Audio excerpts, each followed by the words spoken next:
Hi Mark, this is Verna, and my number is 37. The title is Sophie Scott, Why We Laugh, and my level is Junior.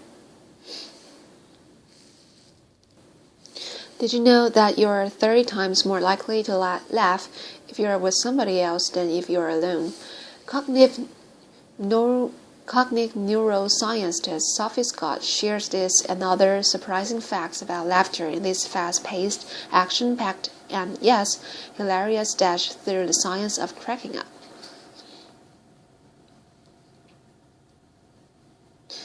Hi, I'm going to talk to you today about laughter, and I just want to start by thinking about the first time I can ever remember noticing laughter. This is when I was a little girl. I wouldn't have been about 6, and I came across my parents doing something unusual, where they were laughing. They were laughing very, very hard. They were lying on the floor laughing. They were screaming with laughter. I did not know what they were laughing at, but I wanted in. I wanted to be part of that, and I kind of sat around at the edge going, hoo-hoo, laughter. Now, incidentally, what they were laughing at was a song which people used to sing, which was based around signs in toilets, on trains, telling you what you could and could not do in toilets or trains. And the thing you have to remember about English is, of course, we do have immensely sophisticated sense of humor, laughter. At that time, though, I didn't understand anything about that. I just cared about the laughter. And actually, as a neuroscience, I've come to share about it again. And it is a really weird thing to do. What I'm going to do now is just play some example of real human beings laughing. And I want you to think about the sound people make and how odd they can be. And in fact, how primitive laughter is as a sound. It's much more like an animal call than it's like speech. So here I've got some laughter for you. The first one is pretty joyful. Audio laughing. Now, this next guy, I need him to breathe. There's a point there where I'm just like, you've got to get some air in there, mate, because he's breathing out. Audio laughing. This hasn't been edited. This is him. Audio laughing, laughter. And finally, we have, this is a human female laughing. And laughter can take us to some pretty odd places in terms of making noises. Audio laughing. She actually says, "Oh my God, what is that?" in French. We're all kind of with her. I have no idea. Now, to understand laughter, you have to look at a part of the body that psychologists and neuroscience don't normally spend much time looking at it, which is the rib cage. And it doesn't seem terribly exciting, but actually you're all using your rib cage all the time. What you're all doing at the moment with your rib cage, and don't stop doing it, it's breathing. It's breathing. So you use the intercostal muscles, the muscle between your ribs, to bring air in and out of your lungs just by expanding and contracting your rib cage. And if I was to put a strap around the outside of your chest called the breath belt and just look at the movement, you see a rather gentle sinusoidal movement. So that's breathing. So that's breathing. We're all doing it. Don't stop. As soon as you start talking, you start using your breathing completely differently. So what I'm doing now is using something much more like this in talking. Use very fine movements of the rib cage to squeeze the air out. And in fact, we are the only animals that can do this. It's why we can talk at all. Now, both talking and breathing was a mortal enemy. And that enemy is laughter, because what happens when you laugh is those same muscles start to contract very regularly. And you get this very marked sort of zigzagging, and that's just squeezing the air out of you. It literally is that basic a way of making a sound. You could be stamping on somebody, is having the same effect. You're just squeezing air out. And each of those contractions, ha, gives you a sound. And as the contraction run together, you can get these spasms, and that's when you start getting these wheezing things happening. I'm brilliant at this, laughter. Now, in terms of the science laughter, this isn't very much, but it does turn out that pretty much everything we think now about laughter is wrong. So it's not at all unusual. For example, to hear people say humans are the only animals that laugh, Nasdaq thought the humans are the only animals that laugh. In fact, you find laughter throughout the mammals. It's been well described and well observed in primates. But you also see it in rats. And wherever you find it, humans, primates, rats, you find it associated with things like tickling. That's the same for humans.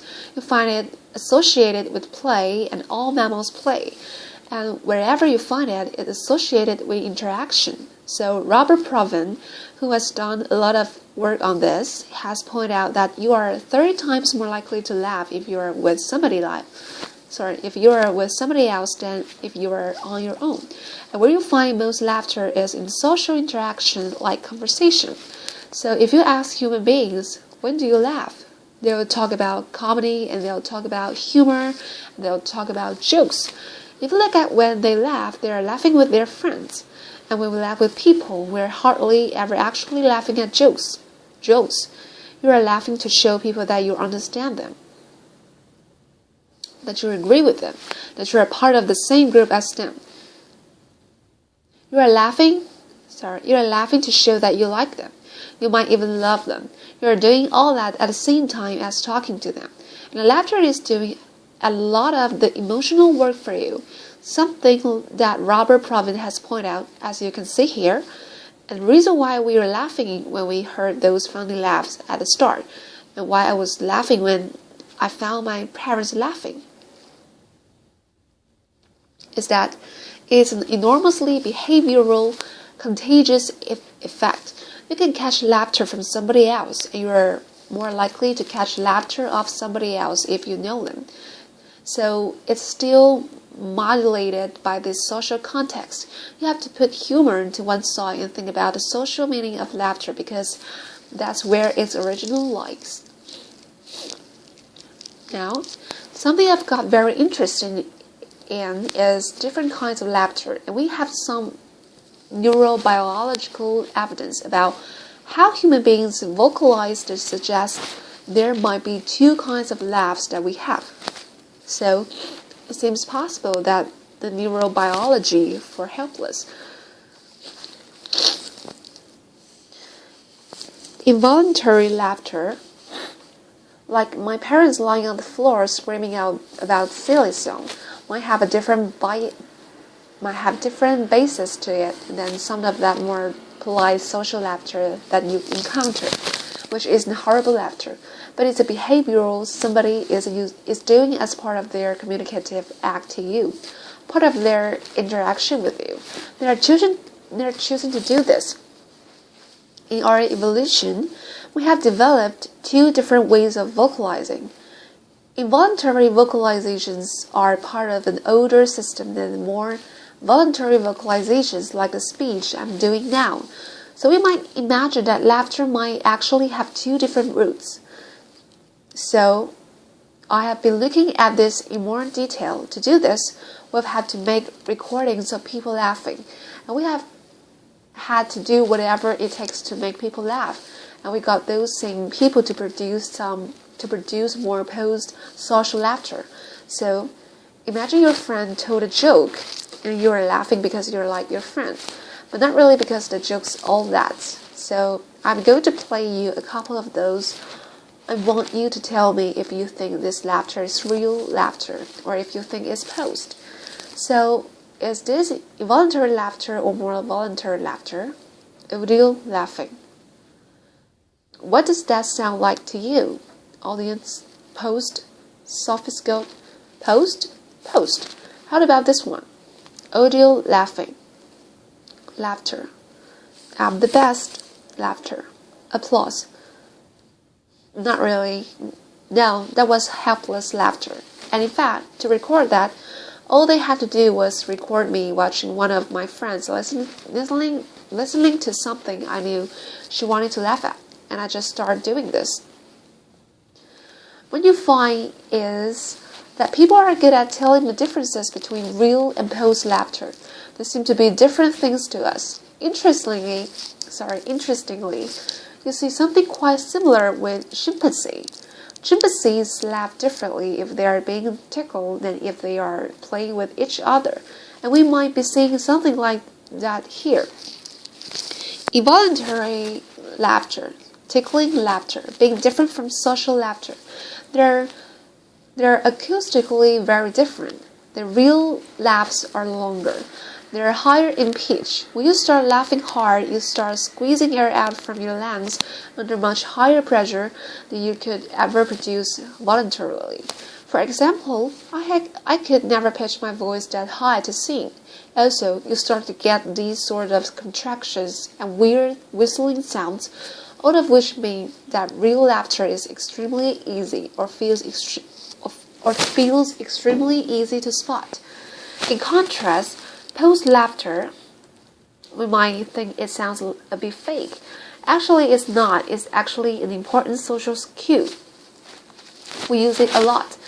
We are choosing to laugh in a lot of situations, and it seems to be its own thing. So, for example, you find facility in posed laughter, the kind of ha ha ha ha ha sounds that you never get. You could not do if you are laughing involuntarily, so they do seem to be genuinely these two different sort of things. We took it into the scanner to see how brains respond when you hear laughter. And when you do this is real boring experiment. We just play people real and posed laughters. We didn't tell them it was a study in laughter. We put all the sounds in there to distract them. And all they're doing is lying listening to sounds. We don't tell them to do anything. Nonetheless, when you hear real laughter and when you hear posed laughter, the brains are responding completely differently, significantly differently. What you see in the regions in blue, which lies in auditory cortex, are the brain areas that respond more to the real laughs. And what seems to be the case when you hear somebody laughing involuntarily, you hear sounds you would never hear in any other context. It's very unambiguous, and you seem to be associated with greater auditory processing of these novel sounds. In contrast, when you hear somebody laughing in a posed way, what you see are these regions in pink, which are occupying brain areas associated with mentalizing, thinking about what somebody else is thinking. And I think what that means is, even if you are having your brain scanned, which is completely boring and not very interesting, when you hear somebody going, ah ha ha ha ha ha, you are trying to work out why they're laughing. Laughter is always meaningful. You are always trying to understand it in context, even if, as far as you are concerned, at that point in time, it has not necessarily anything to do with you. You still want to know why those people are laughing. Now, we've had the opportunity to look at how people hear real and posed laughter across the age range. So this is an online experiment we ran with the Royal Society, and here we just asked people two questions. First of all, they heard some laughs and they had to say how real or posed do these laughs sound. The real laughs are shown in red and the posed laughs are shown in blue. What you see is there is a rapid onset. As you get older, you get better and better at spotting real laughter. So 6-year-olds are at chance. They can't really hear the differences. By the time you're older, you'll get better. But interestingly, you do not hit back performance in this data set until you are in your late 30s and early 40s. You don't understand laughter fully by the time you hit puberty. You don't understand laughter fully by the time your brain has matured at the end of your teens. You are learning about laughter throughout your entire early adult life. If we turn the question around and now say not, what does laughter sound like in terms of being real or posed? But we say, how much does this laughter make you want to laugh?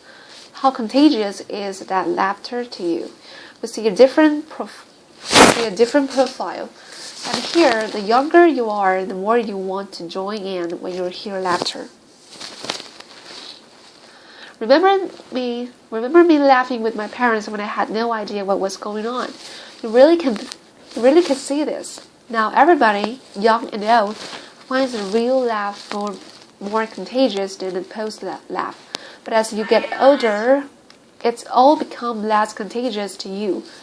Now, either we are all just becoming real grumpy as we get older, or you may mean that as you understand laughter better, and you are getting better at doing that. You need more than just hearing people laugh to want to laugh. You need the social stuff there. So we've got a very interesting behavior about which a lot of our lay assumptions are incorrect. But I'm coming to see that actually there's even more to laughter than it's an important social emotion we should look at. Because it turns out people are phenomenally nuanced in terms of how we use laughter. There's a real lovely set of studies coming out from Robert Levison's lab in California, where he is doing a longitudinal study with couples. He gets married couples, men and women, into the lab, and he gives them stressful conversation to have while he writes them up to a polygraph so he can see them becoming stressed. So you've got the two of them in there, and he'll say to the husband, tell me something that your wife does that irritates you. And what you see is immediately just rain that one through your head briefly. Even your partner, you can imagine everybody gets a bit more stressed as soon as they starts. You can see physically people become more stressed. What he finds is that the couples who manage the feelings of stress with laughter, positive emotions like laughter, not only immediately become less stressed, they can see them physically feeling better. They are dealing with this unpleasant situation better together. There are also the couples that report high levels of satisfaction in their relationship, and they stay together for longer. So in fact, when you look at close relationships, laughter is a phenomenally useful index of how people are regulating their emotions together.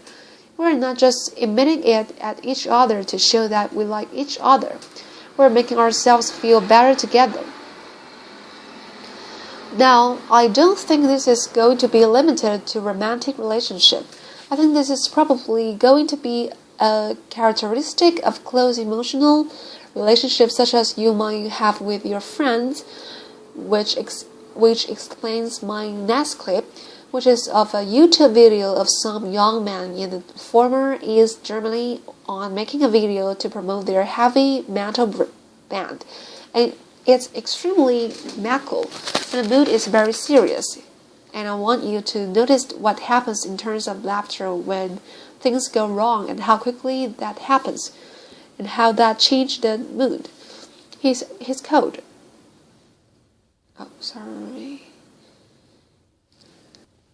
His coat is about to get wet. He's got swimming trunks on, got a towel, ice. What might possibly happen? Video starts, serious mood, and his friends are already laughing. They're already laughing hard. He's not laughing yet. Laughter. He's starting to go now, and now they're all off. Laughter. They're on the floor. Laughter. The thing I really like about this, that is, it's all very serious until he jumps onto the ice, and as soon as he doesn't go through the ice, but also there isn't blood and bone everywhere, his friends start laughing. And imagine if that had played him out with him standing there going. Now, seriously, Heinrich, I think this is broken. We couldn't enjoy watching that. That would be stressful. Or if he was running around with a visibly broken leg laughing, and his friends are going, Heinrich, I think we need to go to the hospital now. That also wouldn't be funny. The fact that the laughter works, it gets him from a painful, embarrassing, difficult situation into a funny situation, into what we're actually enjoys there. And I think that's a really interesting use, and it's actually happening all the time. For example, I can remember something like this happening at my father's funeral. We were jumping around on the ice in our pants. We are not Canadian. Laughter, applause. These events are always difficult. I had a relative who was being a